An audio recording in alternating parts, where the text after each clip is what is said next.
Hey, Lakeview Locksport, u/ at Pavement Rent Man. Quick update on the Eclipse 6 lever. Thanks to G Keyman 565 and the Lockpicker 1969, 1969. We got this beauty.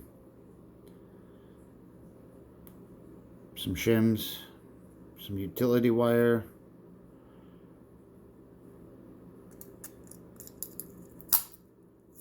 and an open lock.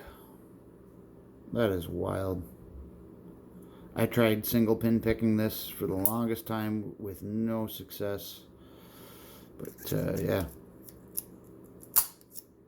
once you make one of these little rigs, they pretty much open themselves.